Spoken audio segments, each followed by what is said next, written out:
अमेठी में राहुल के स्वागत की तैयारी, स्मृति बदलेंगी सीट।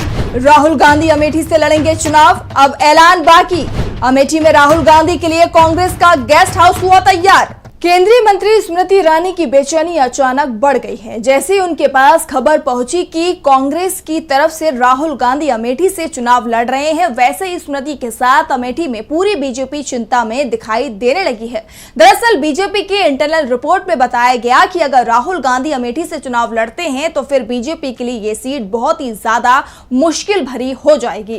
पहले से ही स्मृति को लेकर क्षेत्र के लोगों में गुस्सा दिखाई दे रहा था। ऐसे में वो राहुल गांधी का सामना नहीं कर पाएंगी। वैसे दावे तो यहां तक भी हो रहे हैं कि अमेठी के साथ ही कांग्रेस रायबरेली सीट से भी उम्मीदवार के नाम का ऐलान करेगी। अगर प्रियंका गांधी रायबरेली से चुनाव नहीं लड़ी तो स्मृति ईरानी अपनी सीट बदलकर रायबरेली जा सकती हैं, क्योंकि इस बार राहुल गांधी का सामना अमेठी में करना बीजेपी के उम्मीदवार के लिए भी आसान नहीं होने वाला है और इसके संकेत भी मिलने लगे हैं। कई लोग जो अभी स्मृति ईरानी के साथ दिख रहे थे, अचानक ही उन्होंने पाला बदलना भी शुरू कर दिया है और ये सब तब हो रहा है जब कांग्रेस ने राहुल गांधी के नाम का औपचारिक ऐलान नहीं किया है, लेकिन संकेत जरूर दे दिए हैं कि राहुल गांधी ही अमेठी से चुनाव लड़ रहे हैं। राहुल गांधी ने भी कह दिया है कि चुनाव लड़ने को तैयार हैं, अगर पार्टी आदेश दे तो अमेठी से चुनाव लड़ेंगे। दरअसल अमेठी सीट को गांधी परिवार की ही सीट माना जाता है। यहां से संजय गांधी, राजीव गांधी, सोनिया गांधी चुनाव लड़ चुकी हैं। राहुल गांधी भी 3 बार अमेठी से सांसद रह चुके हैं और एक बार फिर वो अमेठी से चुनाव लड़ने की तैयारी में हैं। राहुल के आने की खबर लगते ही अमेठी के गौरीगंज में बना कांग्रेस के कार्यालय में भी रौनक दिखाई देने लगी। कार्यालय को नए सिरे से सजाया संवारा गया है। पूरे कार्यालय में रंग रोगन किया गया और राहुल के स्वागत के लिए पूरी तरह से उसे सजा दिया गया। कांग्रेस कार्यालय में अचानक की चहल पहल बढ़ गई है। पार्टी नेताओं का दावा है कि राहुल गांधी को यहां आकर सिर्फ नामांकन करना है। वो अमेठी चुनाव प्रचार करने के लिए अगर समय भी नहीं निकाल पाते हैं तो वो चिंता ना करें। इस बार वो बिना चुनाव प्रचार के ही अमेठी से बड़े अंतर से चुनाव जीत जाएंगे।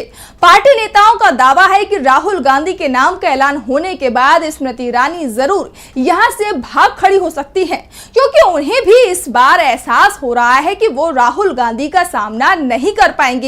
फिलहाल अब अमेठी में राहुल गांधी के आने की तैयारी हो रही है। वायनाड में वोटिंग के बाद राहुल कभी भी अमेठी आ सकते हैं। 26 अप्रैल के बाद उनका अमेठी का कार्यक्रम तय हो जाएगा। जिला कांग्रेस के नेताओं का दावा है कि राहुल के 2 दिन का कार्यक्रम बनाया जा रहा है और इसी दौरान वो अमेठी से नामांकन पत्र भी जमा करेंगे। राहुल गांधी भले ही अमेठी नहीं पहुंचे हों, लेकिन उनका प्रचार अभी से शुरू हो गया है। कांग्रेस कार्यकर्ताओं का उत्साह बता रहा है कि गांधी परिवार के हाथ से 2019 में जो सीट फिसल गई थी, इस बार वो वापस मिल जाएगी। अमेठी की जनता को भी अपनी गलती का एहसास हो गया है।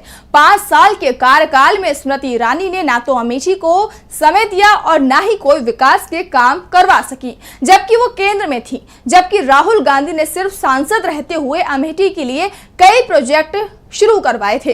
2019 में चुनाव में मिली हार के बाद भी राहुल अमेठी से जुड़े रहे थे और इसका असर भी दिखाई दे रहा है। हाल ही में स्मृति ईरानी के बयान भी बता रहे हैं कि राहुल के आने की खबर से वो परेशान हैं और इसीलिए वो अब गांधी परिवार पर निजी हमले से भी नहीं चूक रही हैं। लेकिन ये दाव भी स्मृति पर उल्टा ही पड़ता दिखाई दे रहा है। साफ है बीजेपी नेताओं की बौखलाहट बढ़ने लगी है, क्योंकि राहुल गांधी को इस बार अमेठी में रोकना उनके लिए आसान नहीं दिखाई दे रहा है और इसका डर सिर्फ स्मृति ईरानी ही नहीं बल्कि बीजेपी के नेताओं के मन में भी दिखाई देने लगा है। दूसरी तरफ कांग्रेस में राहुल के स्वागत के लिए भव्य तैयारियां भी अब तेज हो चुकी हैं।